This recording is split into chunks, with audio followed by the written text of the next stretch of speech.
Hello, my Raptor fans. Welcome to the Toronto Raptors post game after the Raptors lost a heartbreaker. I'm going to take you to the post game press conference.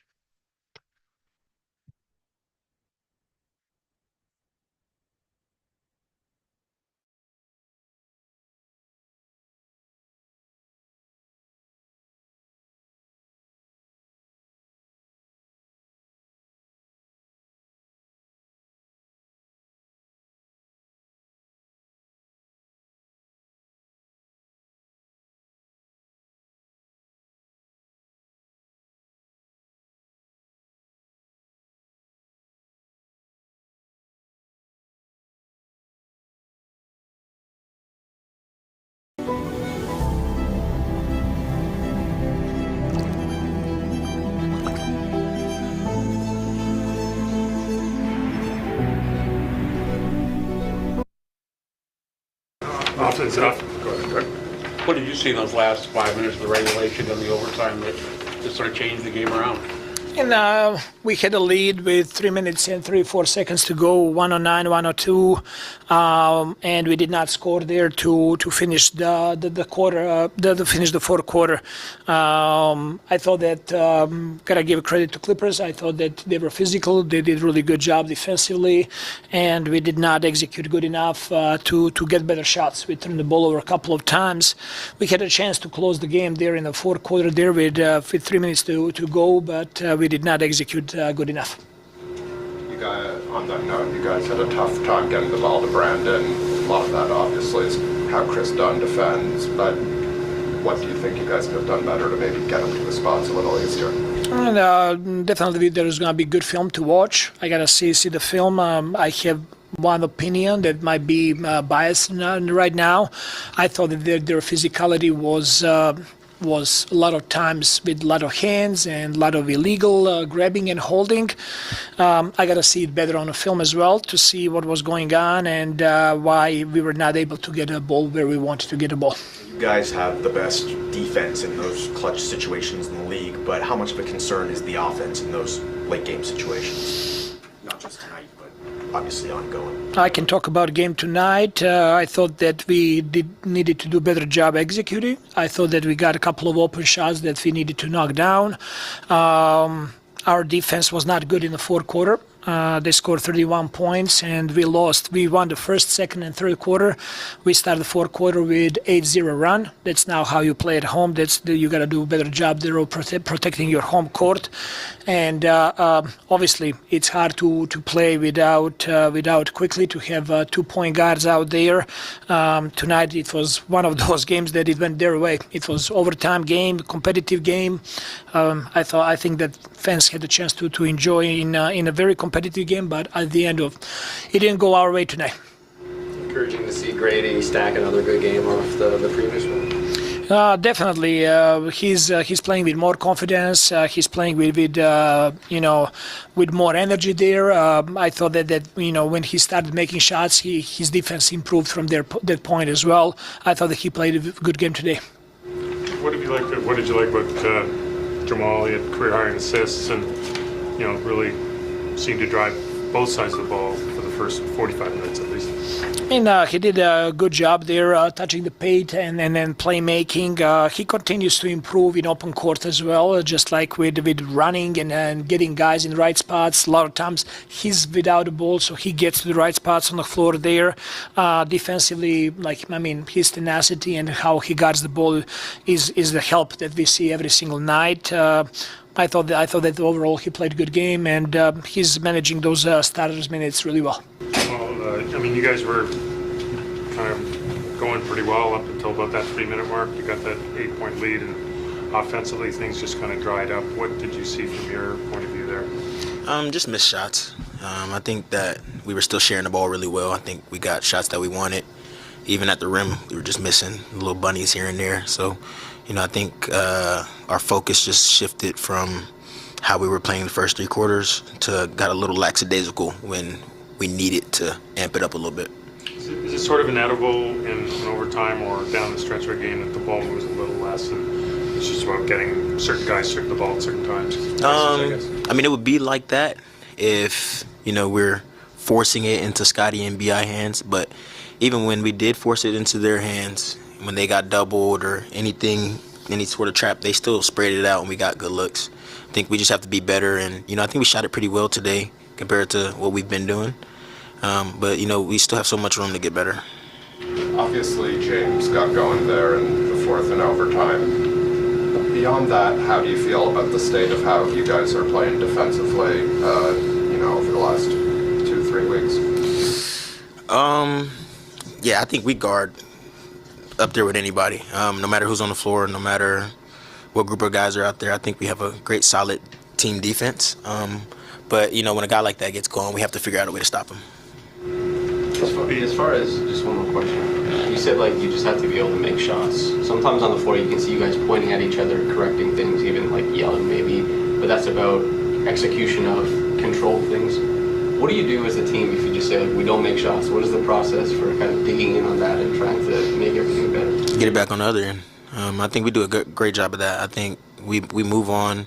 We tell each other good shot. We tell each other to keep shooting. We go play even harder on the other end so that we can get easy runouts, easy layups, get just easier points, and then, just keep attacking. I feel like BI could have had the ball a lot more tonight. He only got 13 shots up, and that's my fault. So I think, him and Scotty were leading the way, especially once the fourth quarter got down to the wire. They should have had the ball a lot more. These last few starts you've had, how does it affect you? How do you is it easier to get in a rhythm? Do you feel you got more breathing room? What's the difference?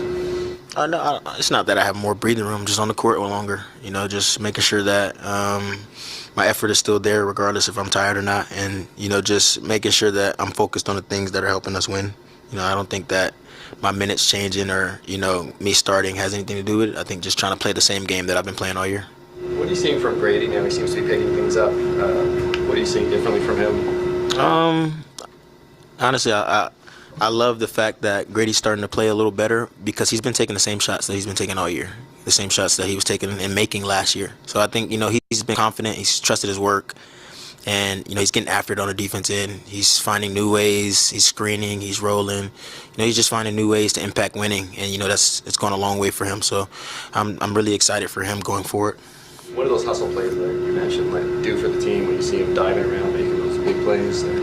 Yeah, Grady ends up with one bruise or one bloody knee that just doesn't go away for the rest of the game. But, it takes that for you to get going. It takes that hustle play for you to, just have yourself going and that, I can impact this game.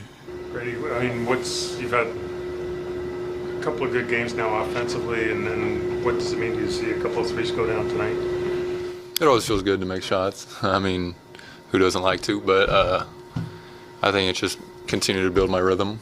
I talked a little bit about it before, just new teams and new roles, and going in with the mindset of just trying to perfect them as best as you can.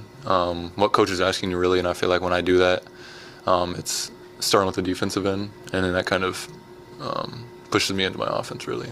Yeah, that play you made when you dove for the loose ball and got the alley-oop to BI. I think that was the same play, wasn't it? Anyway, but dove for the loose ball, created turnover. How important are those kind of plays for you to get that more running and that confidence, I guess? It's great. Those are some of the most fun plays because that's when the crowd gets really into it and the momentum is just there and it builds more and more, and it's kind of like a ticking time bomb. You can feel it, when the ball's, on the floor, and you can kind of feel the energy start to rise. And then once we get the possession and, finish it off and the crowd goes crazy, it gives you goosebumps. And that's honestly why I play basketball. So when we can have plays like that and continue to build that momentum, it makes basketball fun. As you've been doing all the other little things, has that made it easier to sort of get through the struggle shooting the ball, kind of because that's been the thing you've been able to do all your life, thinking that, hey, this part will come? Yeah, I think it gives me a different perspective of not trying to be one-dimensional and not trying to come in as a player and thinking I can only do one thing. And I feel like Imagine being able to build an app with your name on it, just by thinking about it. Meet Base 44, a complete AI creation platform.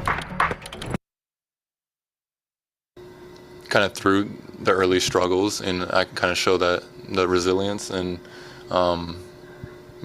every year, some guys are going to go through slumps and stuff like that, but as soon as I can go out there and not worry about my shooting and just not get so caught up in that, and when I really focus on other aspects of the game, I think that's what has taught me to get through that, and just I'm not putting stress on any shots. And as a shooter, you have to have a short-term memory, and I feel like I've kept that even with maybe missing some here and there, and I'm gonna shoot the next one. I don't really think about a miss really ever, so I feel like when I do that, focus on the defensive end, it makes it that much easier. Is there an aspect of your defense that you look at last season to this season that you're most proud of improving? I think just being more present, I feel like. I mean, it's kind of easy sometimes, I feel like, to get lackadaisical in the corner when maybe not an action's coming at you, and then all of a sudden, NBA is split second, and you're in an action, and then you're 1 second behind, and that split second of a hesitation, and you're not connected to your defender, that opens up a lot of different ways for them to score. And I feel like when I've, just been locked in, I'm talking straight away. Sometimes just yelling out stuff that doesn't even really involve the play, but it just keeps me, focused, on the defensive, side of it. And I feel like when I'm one step ahead, I'm pushing into my rhythm, into my offensive side, more defense, whatever it may be. I'm just more present in everything.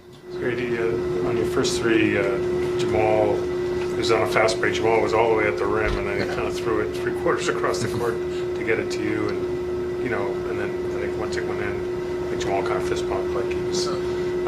What does it say about him as a point guard that he's looking to create those kind of opportunities for guys and wants people to succeed? I guess that's exactly that. He's amazing. He wants everyone to succeed, and he has our backs. He has my back, and I have his. And I feel like when you have a point guard like that, it's super motivational, and see the work that he puts in every single day. And I feel like what goes, people don't talk about enough is just his selflessness. And like you said, he wants everyone to win. And I had just missed a shot right there, and I feel like he was one of the first guys that came up to me and said, "Stay right there. The way they're playing their defense, you're going to be open for another one." And it was like one of the next plays, so having to be quick turnaround. But his aggressiveness to the rim, his speed, his burst of speed, he's going to either score that or drop it off and do what he did there. And he's amazing. In regards to the shooting, I guess you walk into practice, you see the Noah board. There's trainers who say stuff. There's tons of people who say stuff. When you're going through a slump, I'm sure it's probably attractive to want to try and adjust and tweak. How do you walk that line up from your perspective, knowing what advice you think is good and proper for your shot and what might be like you're trying to do too much and you stray away from something? For me personally, it's just shooting the exact same shot more and more. And I feel like as a shooter, if slumps happen or you're missing some shots here and there in games, you just got to put more work in and see it going through the hole. At the end of the day, if you're worrying about what other people are saying, then that's just only going to be worse. They're not in your position. They're not in the NBA. But I feel like even though it's my third year, I've been playing basketball long enough as a shooter to know what works for me. And to get through it, you just have to put more shots up. And I think that's preparation at the end of the day. And being prepared is really just having the confidence kind of away from the games, what people really don't see. And that's that Noah thing you're talking about, where it's tracking our shots, but at the end of the day, it's just getting shots up.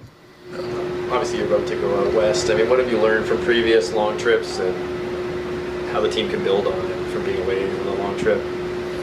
Yeah, they're fun. It's fun to travel. I think this is a 9-day road trip. But yeah, it is long, but at the end of the day, it's, in the middle of this month, so we just know how important these games are to keep us pushing, to the into the season. And I feel like we can't look too far ahead,